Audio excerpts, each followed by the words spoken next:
All I'm saying is that it didn't bother me. I have bigger things to worry about than hearing the Nora mumble about their mothers. I see. I imagine you must have questions for me then.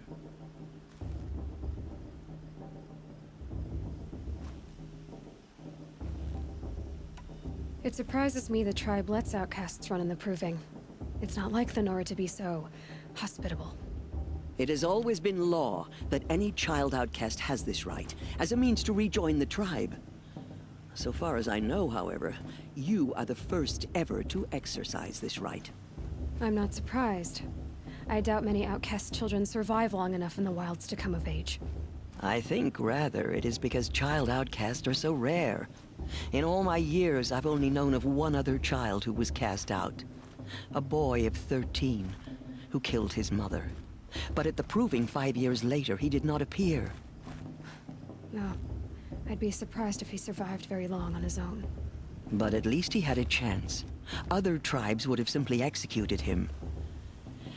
It may be hard for you to accept, Aloy, but the practice of shunning is, relatively speaking, humane. Oh, is it? Try it out for 18 years, Tirsa, and then let me know what you think. Ross told me that matriarchs don't just lead the tribe. What else do you do? We teach, offer counsel, give blessings. When necessary, we judge. Our only concern is the welfare of the tribe. Among our number this year, we count 3 high matriarchs and some 30 lesser matriarchs. What's the difference? Matriarchs are grandmothers with 2 generations of living progeny. But a high matriarch is a great-grandmother with 3 or more generations to her name. Thus do we speak for generations, lending our opinions weight. The high matriarchs most of all. So, the more children you have, the more authority you get? I guess that's one way to decide who leads a tribe. Why would there be any other?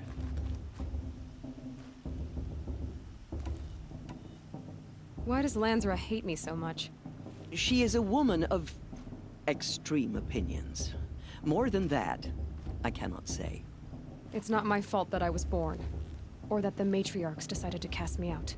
I side with you in this matter, but there are differences of opinion, and any vote of the high matriarchs requires a majority. Why was I made an outcast at birth, Tirsa?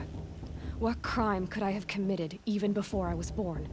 Aloy, this is not a question I can answer. Why not? It's simple enough. And what about my mother? Is she here tonight, watching me? Or is she dead? Is she here?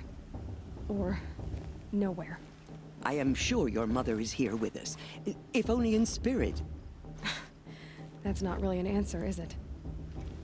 Just so you know, Tirsa, the reason I'm here is to get answers. Real ones. And when I win the Proving, I will demand them. I know, Aloy. I would expect nothing less.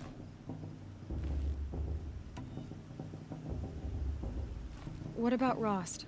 Why was he made an outcast? So, he never told you? He said he swore an oath never to speak of it. Yes. As did I, and the other matriarchs. I'm sorry, Aloy, but Rost's past is another secret I must keep from you. What else is new? I should be going. I'm sorry if I've been too harsh. It's just... I've wanted answers for so long. I know, child. You're not the only one who's waited years for this day. I will be praying for your success.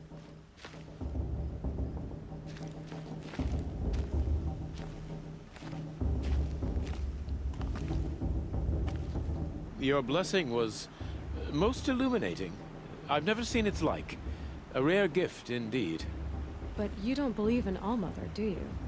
Usually the distance between our tribes shrouds Nora ways from Karja eyes.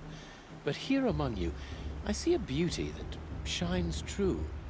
Perhaps Naman is right after all, that the sun's light brightens all lands and all peoples. Who's Naman? One of my brethren, who believes the sky is wide enough for the faiths of all tribes. Who is the Sun King you speak for? His Luminance Avad is the 14th king of the Radiant Line. His light envelops the sky and everything beneath it. He is the chosen of the sun. By his divine rule, we are given sight and purpose. You speak highly of him. Do you know him well? By his nature, he is unknowable and infallible.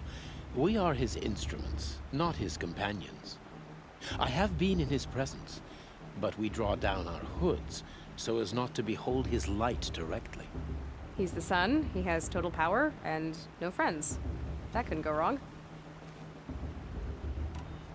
If your Sun Kings are so infallible, how do you explain the crimes of the last king? Well, the sun's glory is a great and brazen crown for a vessel as small as a man. If the vessel is flawed, indeed in the burial caves, one can see the skulls of the past kings are cracked, trialed and fired in the sun's kiln. That can be too much for any man to bear, even a ruler of men. So the sun can make bad choices like anyone else? Oh, no, no, no. Has there ever been a Sun Queen? Many wives and consorts, of course. Or, oh, you mean for the sun to choose a queen? Oh, this has not happened. Why not? The sun is masculine, of course, and so would choose its heirs thus. It's a light in the sky. I've never seen anything dangling from it. I don't know if you've noticed, but women run things around here. Well, Avad took a woman as captain of his vanguard, the first to hold such an honor. You mean Aaron's sister, Ursa. From what he told me, she sounds formidable. Oh, formidable indeed. A woman, and an outsider as well. She might make a fine Sun Queen, given a chance. A sun... Oh, no, no, no. No. Who are you, Sun Priest? I am the Reverend Irid. The glory of the Karja is the sun's glory, reflected. We sun priests are but glimmers of its great light. You just said a lot, but you didn't tell me anything. My apologies. My duty is to carry out the will of the sun by serving its emissary among us, the Sun King. I comfort those who walk by the light of day, and I travel to those in far reaches whom the light barely touches, bearing warmth. So you live in Meridian? I do. Where better to mark the sun's divine passage than where the sandstone glows in the light of its passing.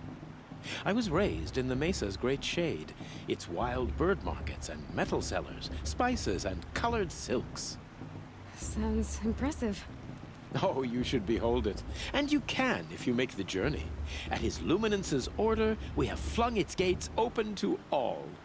Any Nora who leaves the sacred land becomes an exile. But hey, who knows where I'll end up. Did you come all this way just to deliver your Sun King's speech? It is my duty, and also my honor, to carry the light of atonement to those we overshadowed and wronged. I swallowed my fear, but it re-emerged. I am glad Erend van Guardsman made this journey. He is my shield, a good man. Why were the Karja at war with the Nora? Under the 13th Sun King, the Karja had no peace with any tribe. His luminance has sent those days to dusk. We must renew the light that binds us, though few volunteered to come here. The Nora scare you. They're good at making people feel unwelcome. It's said one soldier died for every Nora taken alive. But I see you can be as calm as you are fierce. This has been illuminating, but I should get going. You have already been blessed, but may the dawn find you, the day warm you, and the dusk have light to guide your path.